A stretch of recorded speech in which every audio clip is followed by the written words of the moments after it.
You're listening to the CyberWire Network, powered by N2K. Do you know how the space and cybersecurity domains connect? T-Minus Space Cyber Briefing is your guide through the space-based systems that expand the attack surface. I'm Maria Varmazis, host here at N2K CyberWire, and I'm excited to share that T-Minus is back, now as a weekly podcast, the T-Minus Space Cyber Briefing. We have a new dedicated focus on two great things that are even better together, space and cybersecurity. Because whether we realize it or not, we all depend on space-based systems that are, by the way, increasingly internet-enabled. We're talking cybersecurity technologies, policies, and organizations that are securing the critical space-based infrastructure that powers, protects, and connects our lives here on Earth. So join me for T-Minus Space Cyber Briefing, new episodes every Sunday.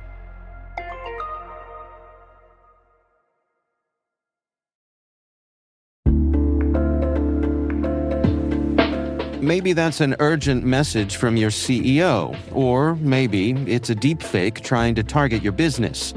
Doppel is the AI-native social engineering defense platform fighting back against impersonation and manipulation. As attackers use AI to make their tactics more sophisticated, Doppel uses it to fight back, from automatically dismantling cross-channel attacks to building team resilience and more. Doppel, outpacing what's next in social engineering. Learn more at doppel.com. That's DOPPEL.com.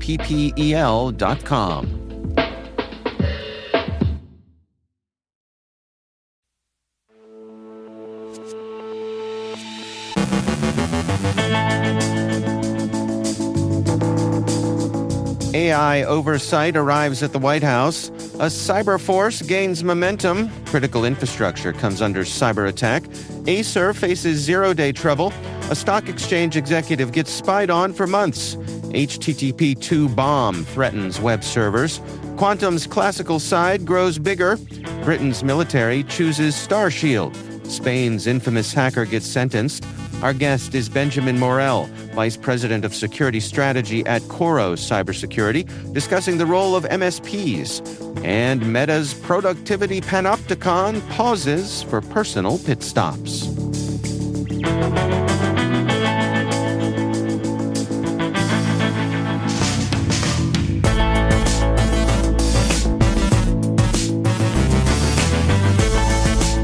It's Wednesday, June 3rd, 2026.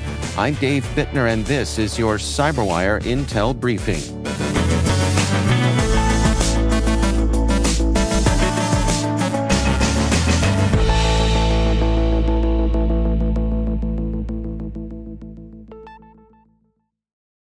Thanks for joining us here today. It is great, as always, to have you with us. President Trump signed an executive order that marks the administration's most significant move toward regulating artificial intelligence. The order asks technology companies to voluntarily give the federal government up to 30 days to review advanced AI models before public release, a scaled-back version of a previously proposed 90-day review period that was abandoned last month after industry pushback. The decision follows months of internal debate over AI's impact on national security and cybersecurity. The order also directs the Treasury Department to establish an AI cybersecurity clearinghouse to assess vulnerabilities identified by AI systems. Administration officials describe the policy as a way to balance innovation with security concerns. The move represents a shift from Trump's earlier hands-off approach, which prioritized helping U.S. companies compete with China. Major technology firms, including Microsoft, OpenAI, Google, and Anthropic, publicly supported the revised order, calling it a reasonable balance between safety and innovation. However, some industry leaders remain concerned that government oversight could slow development and eventually lead to stricter regulations. Growing concerns about AI-enabled cyber threats, public skepticism about AI, and pressure from security advocates help drive the administration toward a formal oversight process. While the reviews remain voluntary, Supporters argue that companies are likely to comply because of the order's political significance. Critics, meanwhile, continue to push for mandatory safety testing and government vetting of advanced AI systems. A bipartisan commission is urging the creation of a dedicated U.S. cyber force, arguing that the military needs a standalone service focused on digital warfare as cyber threats from adversaries such as Russia and China continue to grow. The proposed force would cost between $6 billion and $11 billion to establish, employ roughly 30,000 military personnel, 5,000 National Guard members, and up to 6,000 civilians, and could become operational within 12 to 18 months. The Commission on Cyber Force Generation, a joint effort by CSIS and FDD, contends that current military branches have struggled to provide enough cyber-ready personnel to U.S. Cyber Command. Supporters argue a dedicated service would create a sustainable pipeline of cyber talent and improve long-term readiness. The proposal arrives as Congress prepares its annual defense legislation, with some lawmakers already signaling support for measures that would advance the concept. CISA, along with several other federal agencies, have issued a joint warning about ongoing cyber attacks targeting Internet-exposed automatic tank gauge systems used across critical infrastructure sectors. Attackers are exploiting weak security controls, default credentials, authentication bypasses, and software vulnerabilities to gain remote access and manipulate system settings. A successful compromise could disrupt operations, disable alarms, falsify tank readings, and increase safety and environmental risks. Agencies are urging operators to remove ATG systems from direct Internet exposure, strengthen authentication, apply patches, enable monitoring, and report suspected incidents. Acer has disclosed 2 critical zero-day vulnerabilities affecting Wave 7 mesh routers. One flaw allows unauthenticated attackers to access log files containing plain text web and telnet credentials, while the second involves a hard-coded encryption key that could enable attackers to modify backups and establish persistent backdoor access. Security researcher Hergo Papp reported both issues.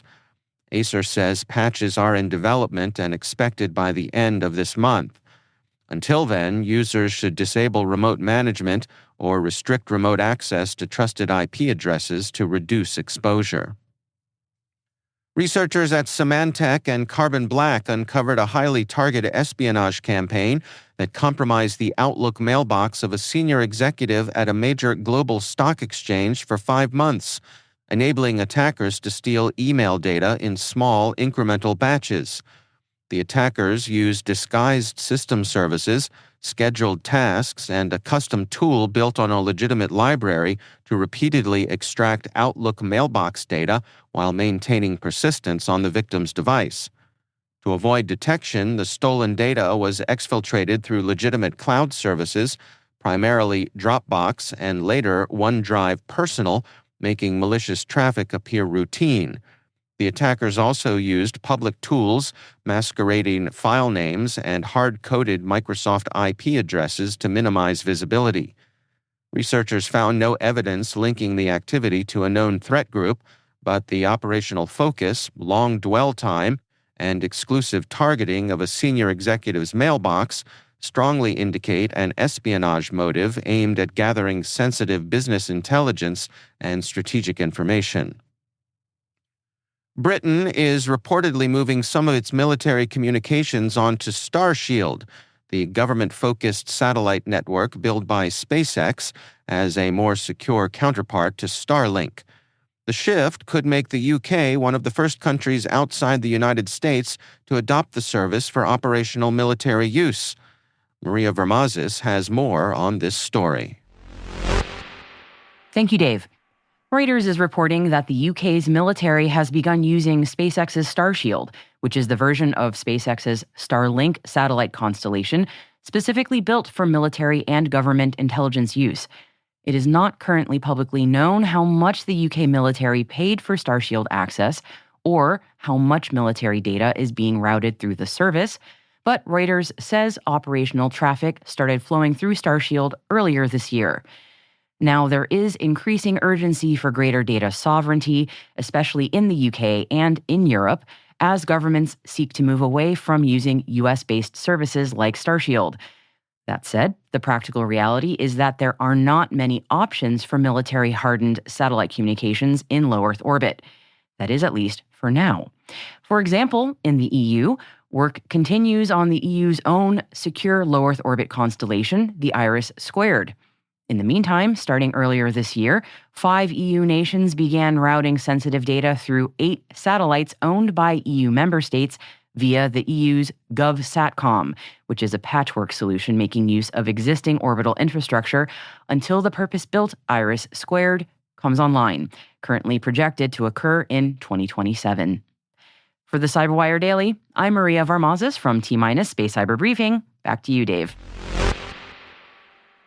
And be sure to check out the T- Space Cyber podcast hosted by Maria Varmazes.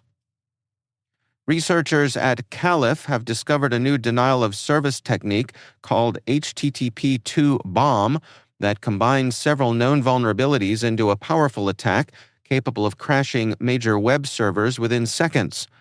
The exploit chains an HPAC compression bomb with slow loris-style memory exhaustion techniques, allowing attackers to consume large amounts of server memory while preventing it from being released.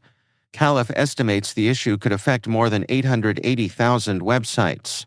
Researchers noted that OpenAI's Codex helped identify how previously known flaws could be combined into a novel and effective attack.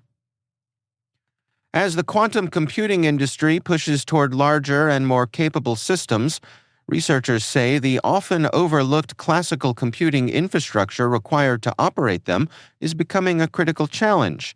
Quantum computers rely heavily on classical hardware and software for tasks such as qubit calibration and quantum error correction, both of which grow more demanding as qubit counts increase. An article from the IEEE says companies including NVIDIA, IBM, Google Quantum AI, Riverlane, and Q-Control are developing automated and AI-assisted tools to manage these processes. AI shows promise for speeding calibration and decoding errors, though concerns remain about latency and computational overhead. Experts expect future quantum systems to be highly hybrid, combining quantum processors with substantial classical computing resources. As quantum computers scale toward thousands or millions of qubits, researchers say entirely new approaches to calibration, error correction, and supporting infrastructure will likely be required. Spanish hacker José Luis Huertas, known online as Alcasec, has been sentenced to 2 years and 7 months in prison after pleading guilty to stealing banking data belonging to more than 574,000 people. Prosecutors reduced the sentence after the 22-year-old cooperated with investigators and provided access credentials. 2 accomplices also received prison sentences, and authorities seized cash and cryptocurrency linked to the operation. According to prosecutors, Huertas gained access to Spanish government systems using a stolen digital certificate and phishing techniques that captured court employee credentials. He then infiltrated judicial networks, stole banking records, and sold the data through online platforms. Police traced cryptocurrency transactions tied to the scheme, recovering more than $543,000 in digital assets. The conviction ends a series of high-profile cybercrime activities that had made Huertas one of Spain's most notorious young hackers.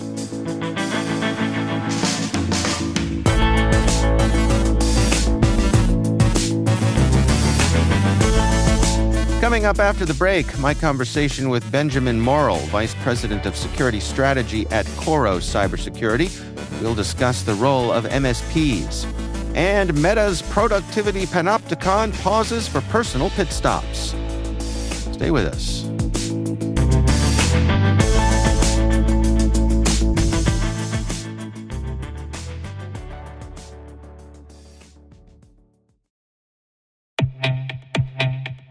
What's the one thing in business that's spreading as fast as AI? AI risk. Every new tool your team signs up for, every vendor that turns on AI features, every new integration, each one creates another opportunity for something to go wrong. And most security programs just weren't built for AI's pace of growth. Enter Vanta. Vanta is the #1 agentic trust platform, used by more than 16,000 fast-moving companies like Ramp, Cursor, and Harvey to help ensure they're always audit-ready. And now, Vanta is helping companies watch for the risks that show up between audits, across vendors, AI tools, and their entire environment. The Vanta agent works like a 24/7 GRC engineer in the background, finding issues, drafting fixes, and cutting vendor assessment time by up to 50%. Whether you're a fast-growing startup or a global enterprise, Vanta is here to help you automate your security and compliance and earn and prove trust. Get started today at vanta.com/cyber. That's VANTA.com/cyber.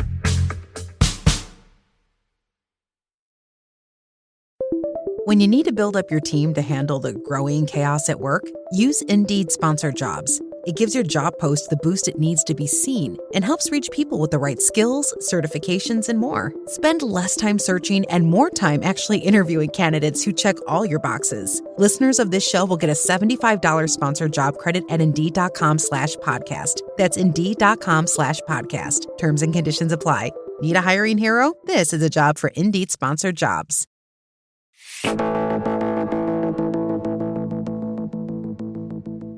Benjamin Morrell is Vice President of Security Strategy at Coro Cybersecurity, and in today's sponsored Industry Voices conversation, we discuss the role MSPs are playing in cybersecurity.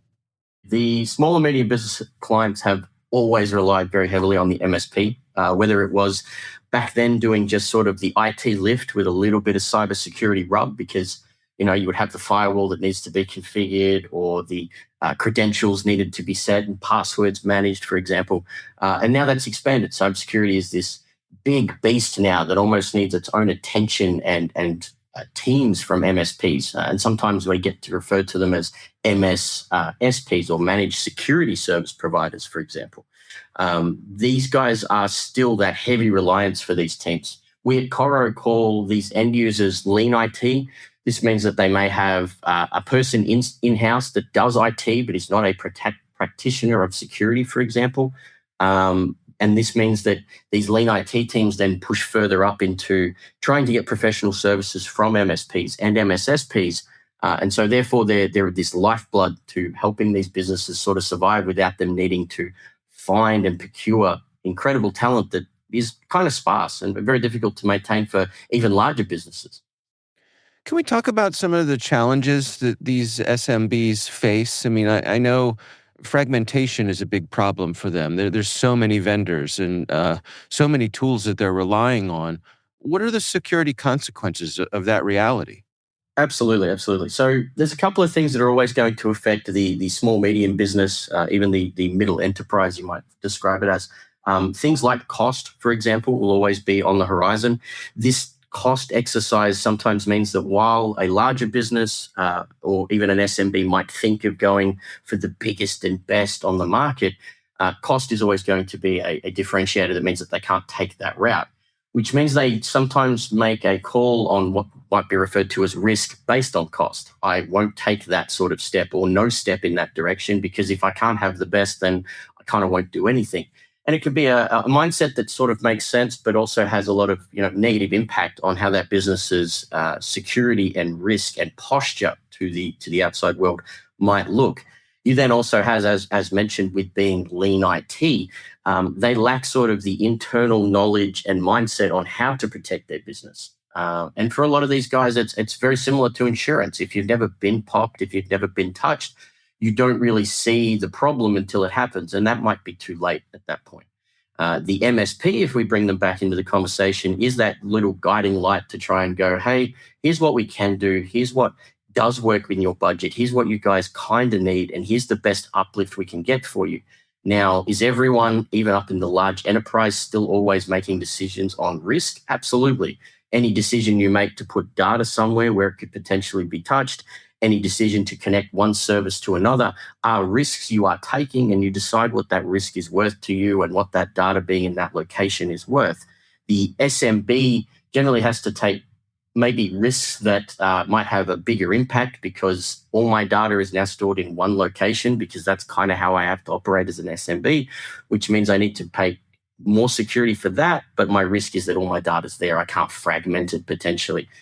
So for us at Coro, for example, trying to give them something that gets a much larger span across their security posture and give them that uplift in a way that is not difficult or hard, and is also not as costly, for example, is sort of the route we try to go and try to avoid and improve this fragmentation exercise of all of these point products that are great at what they do, but very difficult for this sort of market to touch, run, and even execute within their businesses.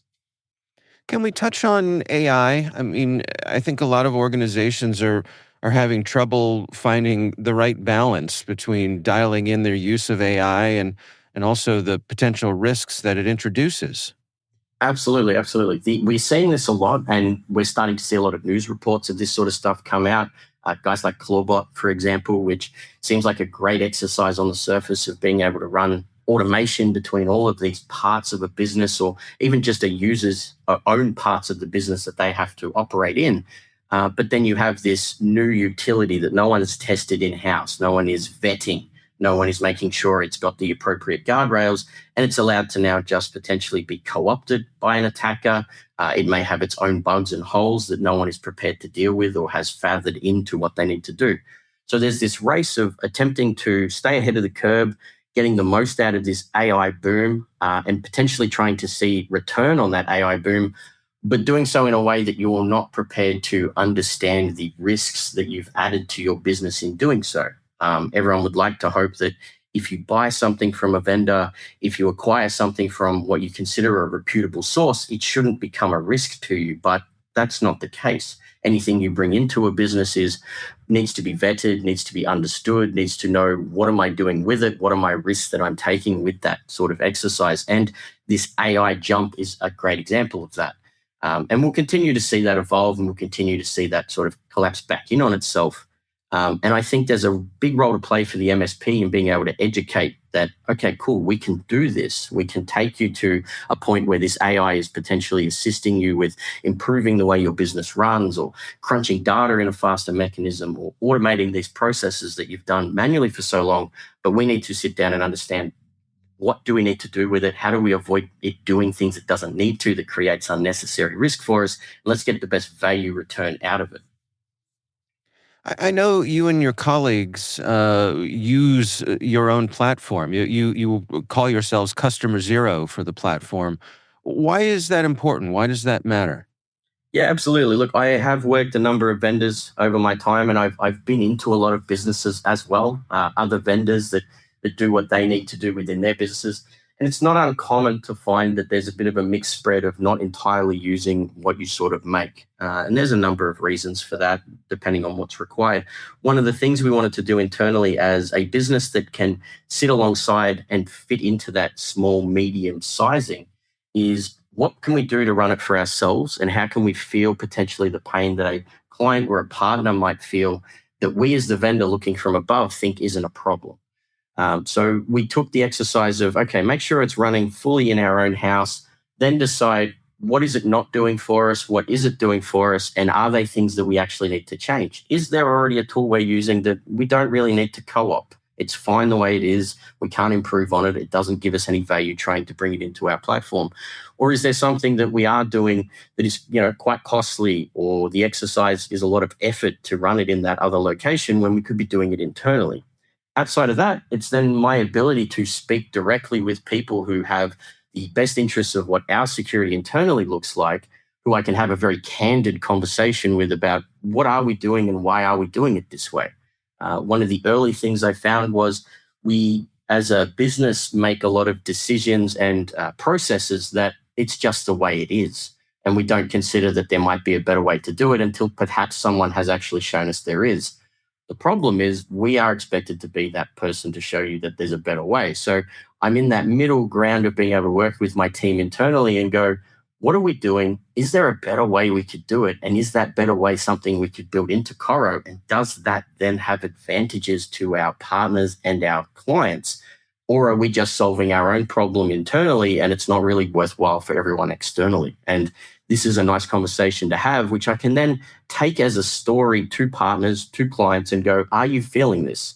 Is this something that reflects on you that you haven't considered, that you haven't looked into, that you haven't taken advantage of because it's never been presented to you in this methodology?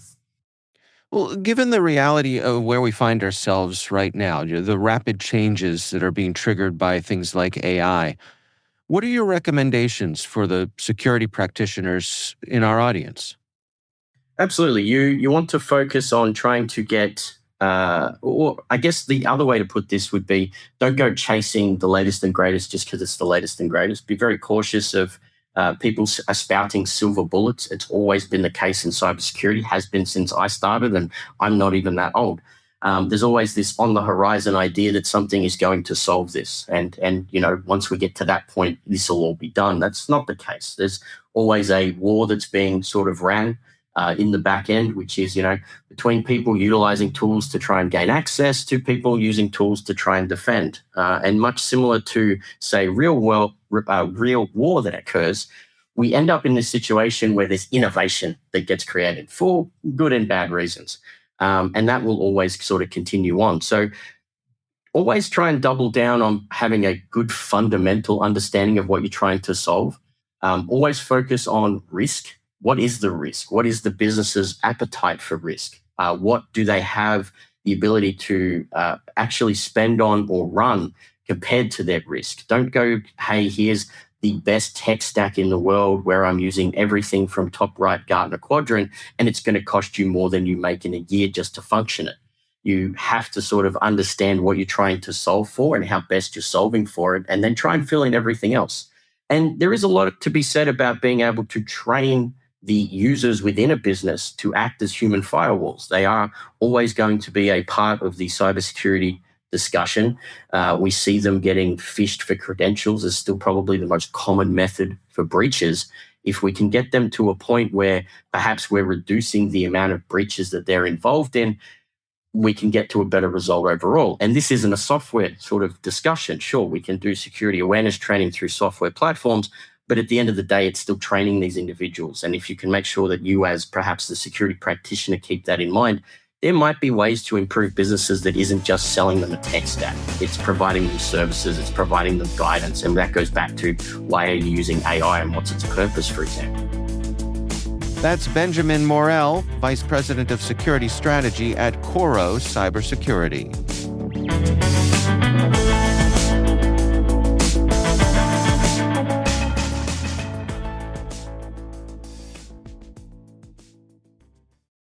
So good, so good, so good. Everything you want for summer is at Nordstrom Rack stores now, and up to 60% off. Stock up and save on the brands you love like Vince, Sam Edelman, Frame, and Free People. Join the Nordy Club to unlock exclusive discounts, shop new arrivals first, and more. Plus, buy online and pick up at your favorite Rack store for free. Great brands, great prices. That's why you Rack. Study and play come together on a Windows 11 PC. And for a limited time, college students get the best of both worlds. Get the Unreal College Deal. Everything you need to study and play with select Windows 11 PCs. Eligible students get a year of Microsoft 365 Premium and a year of Xbox Game Pass Ultimate with a custom color Xbox wireless controller. Learn more at windows.com/student offer. While supplies last. Ends June 30th. Terms at aka.ms/collegepc.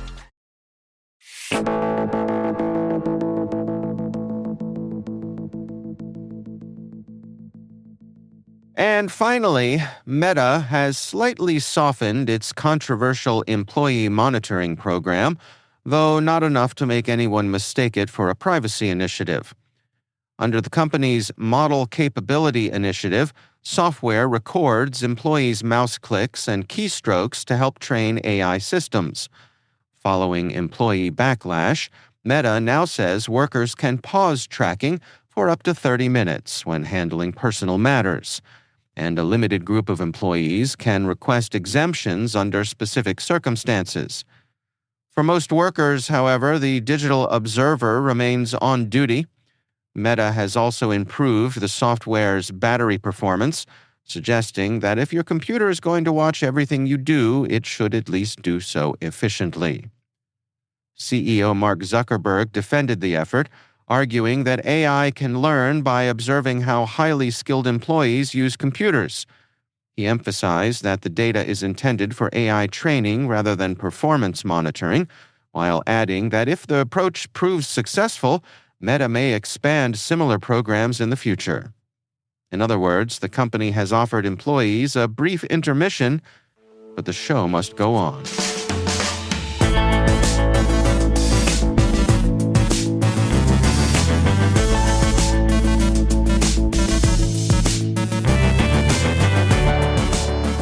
And that's the CyberWire. For links to all of today's stories, check out our daily briefing at thecyberwire.com. We'd love to know what you think of this podcast. Your feedback ensures we deliver the insights that keep you a step ahead in the rapidly changing world of cybersecurity. If you like our show, please share a rating and review in your favorite podcast app. Please also fill out the survey in the show notes or send an email to cyberwire@n2k.com. N2K's lead producer is Liz Stokes. We're mixed by Trey Hester with original music and sound design by Elliot Peltzman. Our contributing host is Maria Vermazis. Our executive producer is Jennifer Iben. Peter Kilpie is our publisher, and I'm Dave Bittner. Thanks for listening. We'll see you back here tomorrow.